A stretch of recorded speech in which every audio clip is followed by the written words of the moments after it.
semuanya bersujud illa iblis. Ada iblis orang yang sangat angkuh sombong, boleh jadi dia ini murid iblis. Kalau ada orang berilmu agama tapi tidak berakhlak, na'udzubillah, na'udzubillah, na'udzubillah. Itu yang paling mengkhawatirkan. Kenapa? Dhalla wa adalla, sesat dan menyesatkan. Bagaimana Rasulullah itu, hai Aisyah? Apa kata Aisyah? Kana khuluquhul Quran, akhlaknya adalah Al-Quran. Sallallahu ala Muhammad, sallallahu alaihi wasallam. Allah. Iblis ini beramal dia dengan satu amalan 1000 tahun, 2000 tahun, 7000 tahun, naik langit 1, langit 2, langit 3, langit 4, akhirnya sampai dia pada ke langit yang ke-7, dia pun selevel dengan para malaikat. Manakala Allah mengatakan, wa idh qulna lil malaikati isjudu li Adam, wahai semua malaikat bersujudlah kamu kepada Adam, fasajadu, semuanya bersujud illa iblis. Iblis tak mahu sujud. Allah bertanya kepada iblis, ilmu dia sudah selevel dengan malaikat, umur dia paling panjang, Adam belum lahir dia sudah ada. Adam meninggal sampai sekarang, dari mula sejak Nabi Adam sampai Adam Smith,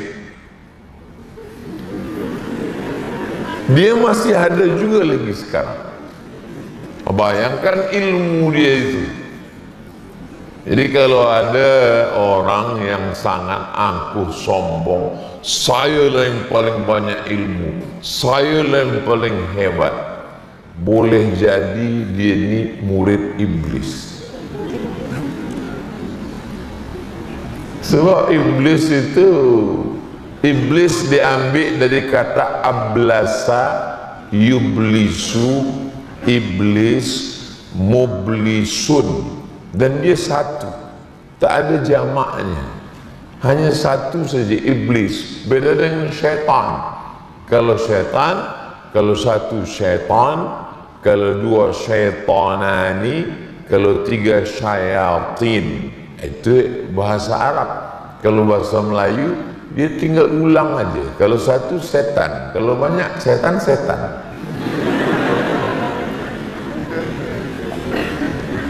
Syata yasitu artinya dua. Yang pertama halaka, binasa, sebab dia binasa dalam neraka jahanam khalidina fiha abada.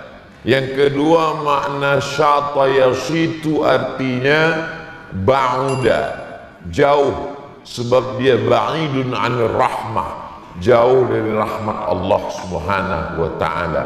Sedangkan syaitan ini terdiri dari dua kelompok, alladzi yuwaswisu fi sudurin nas minal jinnati wan nas. Sedangkan iblis bukan dari nas.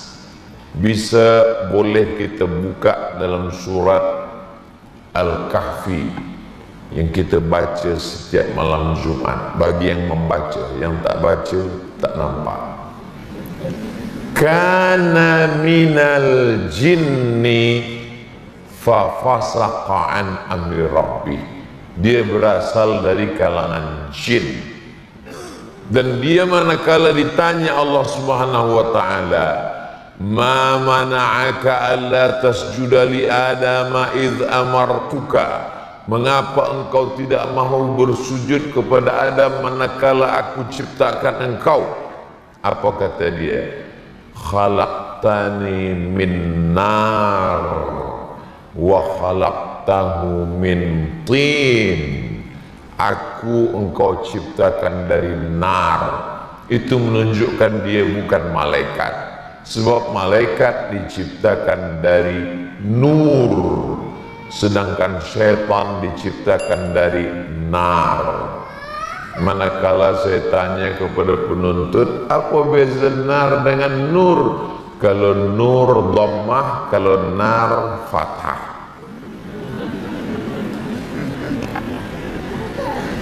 Nur cahaya, sedangkan nar api.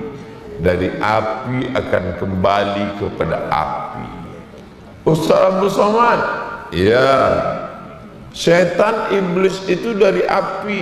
Dari api. Oh, kalau begitu dari api masuk kepada api tak sakit lah. Api masuk api apa Oh, begitu, iya. Oh, kalau gitu awak kan dari tanah, iya. Nanti kami timpa dengan tanah. Tak sakit? Sakit. Sebab tanah juga ada tanah yang lebih berat.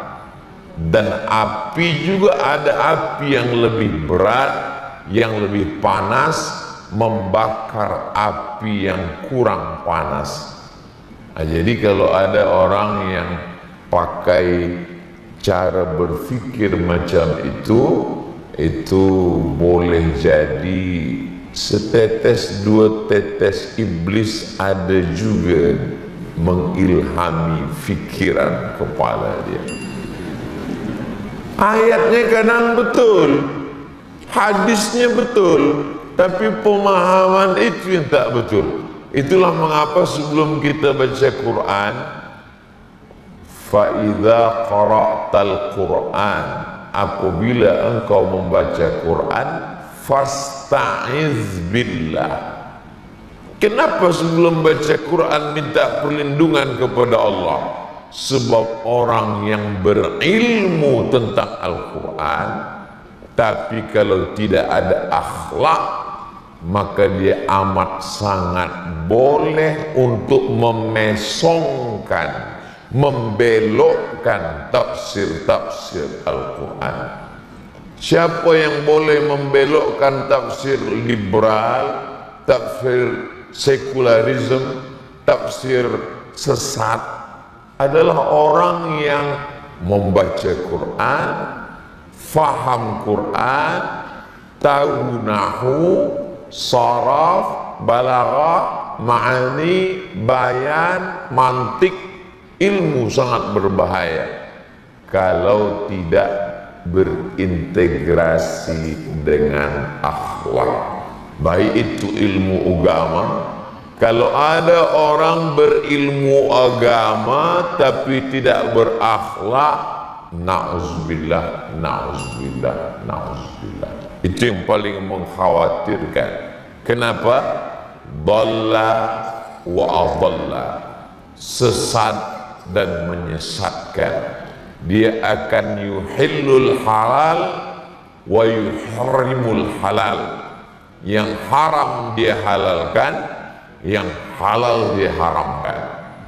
Kalau ada medikal, orang punya ilmu kedokteran, dia berilmu tapi tidak ada akhlak, maka dia juga akan mengerikan.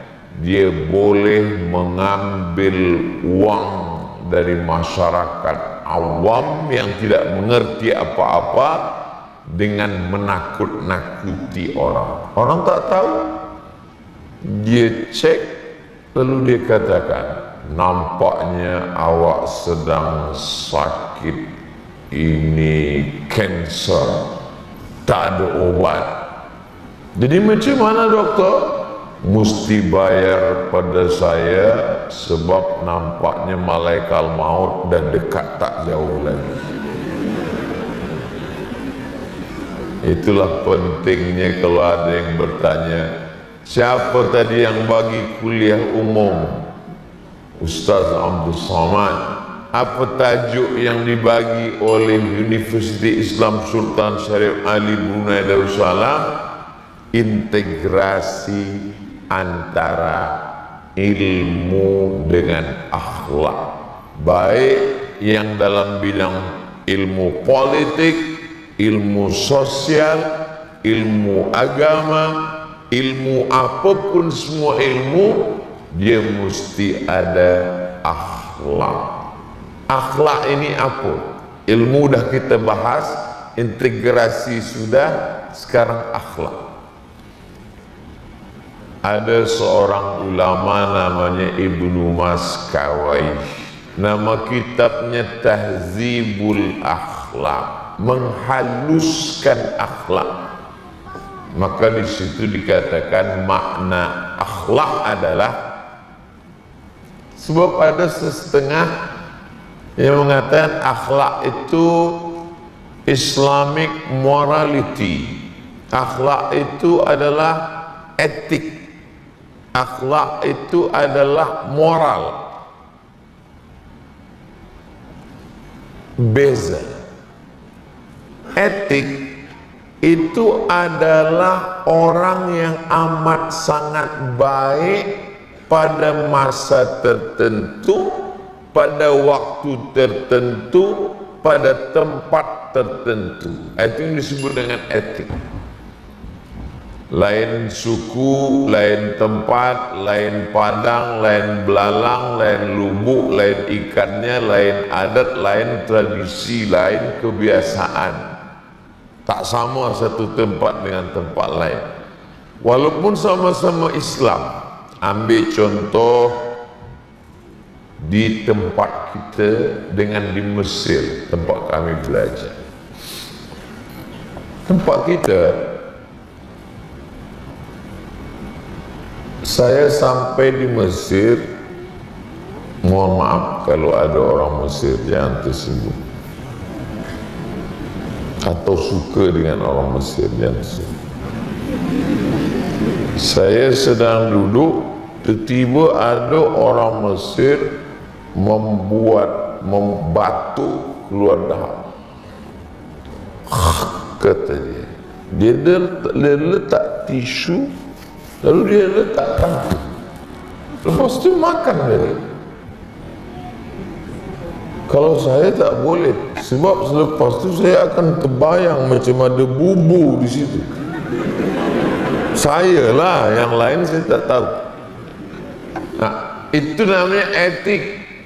Etik di tempat bumi, tempat orang Melayu, ini pantang, ini tak boleh. Tapi di tempat lain belum tentu. Beza dengan akhlak. Kalau akhlak, dia bukan datang dari satu komuniti manusia tempatan, tapi dia seluruh. Kalau sudah akhlak daripada Allah SWT, tak ada beza dengan apa yang ada di Europe, dengan apa yang ada di Indonesia, di Malaysia, di Brunei Darussalam, dengan di Mesir, dengan dimanapun sama. Sebab dia datang dari Allah SWT. Beza dengan etik. Ada etik manusia manakala dia di pesawat terbang. Begitu saya masuk, bukan main ramah. Sila encik, sila duduk. Lepas kita duduk, dia tanya, encik nak minum apa? Saya nak minum teh. Teh manis apa teh pahit apa teh kelat? Saya nak minum teh manis. Yang sejuk, yang hangat, apa yang suam-suam kuku? Saya nak yang hangat.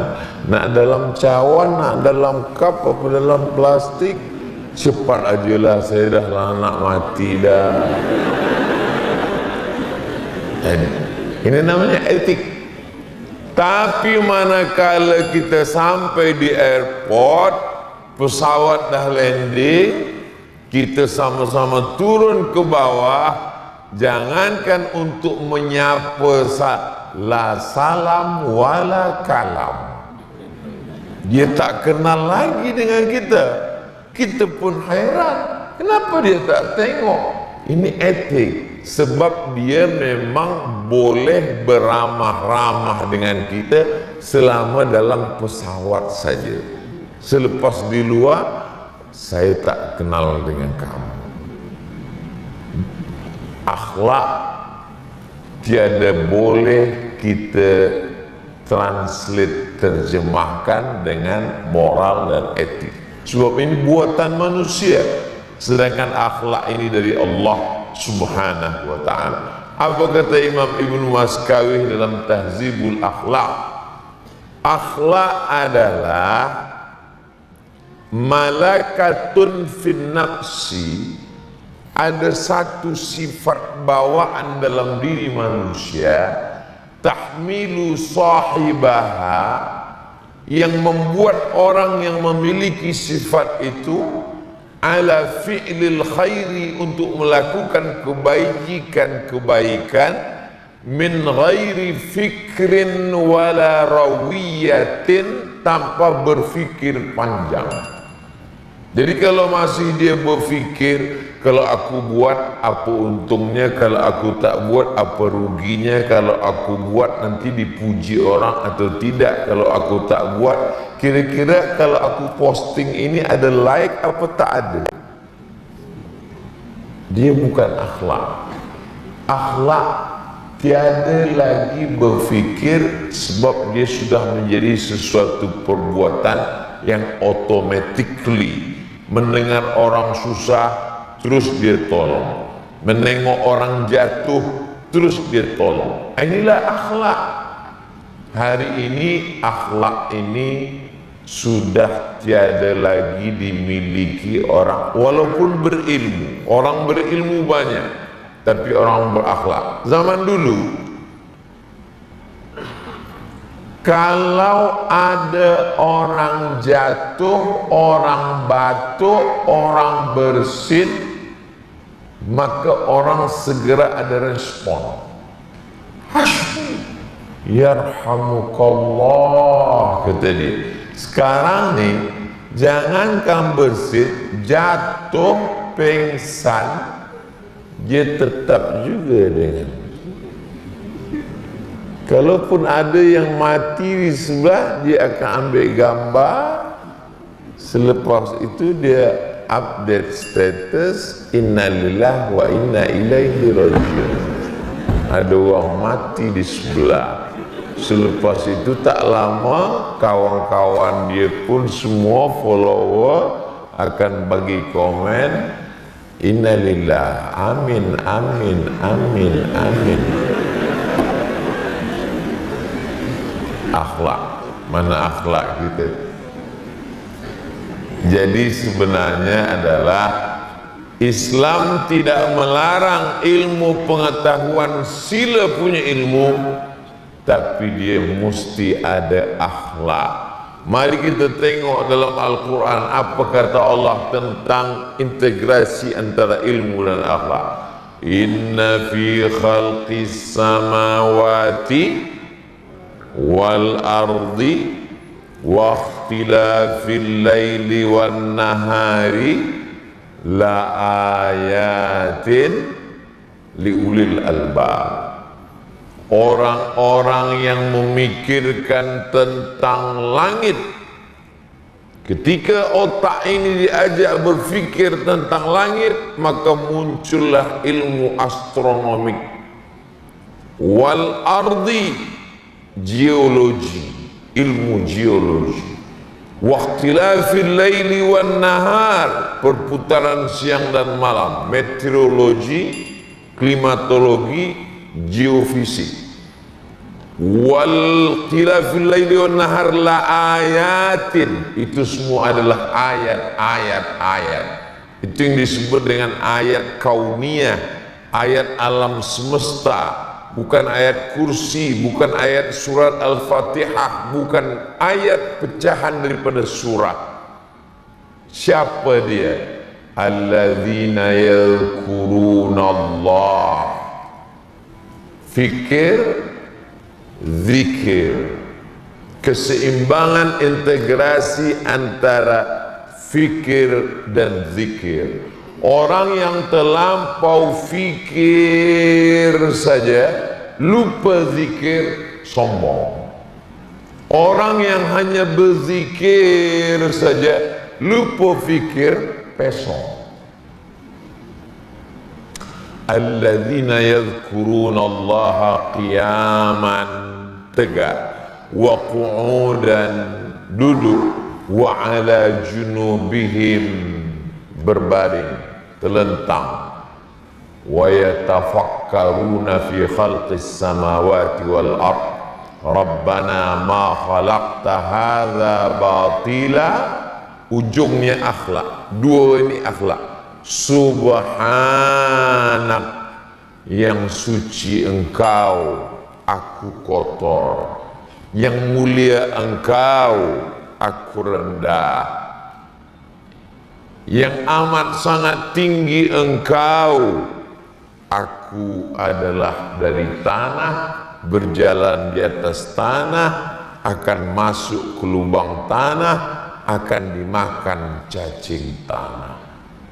Apa yang akan disombongkan? Bersama kita pada saat ini ada yang baru saja dilantik sebagai visiting professor pada Fakulti Usuluddin Universiti Islam Sultan Syarif Ali. Ini kalau tidak ditutup dengan kata tutup hati dan fikiran itu, Subhanak, engkau yang maha suci Allah, bukan aku. Diulang lagi oleh moderator, diulang lagi oleh rektor. Ini lubang hidung semakin membesar, lama-lama macam terowongan Mina. Subhanak, maha suci engkau, faqina adzabannar. Itu akhlaknya. Ilmunya lebih banyak dipangkat.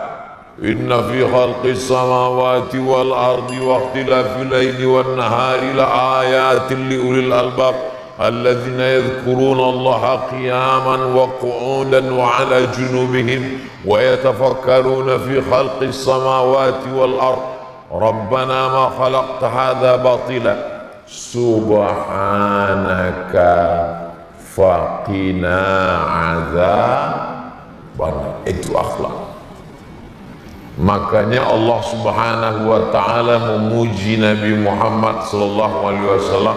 Tidak ada ayat yang memuji, wahai Muhammad sallallahu alaihi wasallam, engkau berperang sampai darahmu meleleh, engkau yang berjihad fisabilillah, engkau yang pergi haji ke Makkah, tawaf, sa'i dan umrah. Tak ada. Tapi apa bunyi pujian Allah kepada Nabi Muhammad sallallahu alaihi wasallam? Wa innaka la'ala khuluqin azim. Akhlak engkau. Manakala sahabat bertanya kepada Sayyidatuna Ummul Mukminin Aisyah radhiyallahu anha, bagaimana Rasulullah itu, hai Aisyah? Apa kata Aisyah? Kana khuluquhul Quran, akhlaknya adalah Al-Quran. Sallallahu ala Muhammad, sallallahu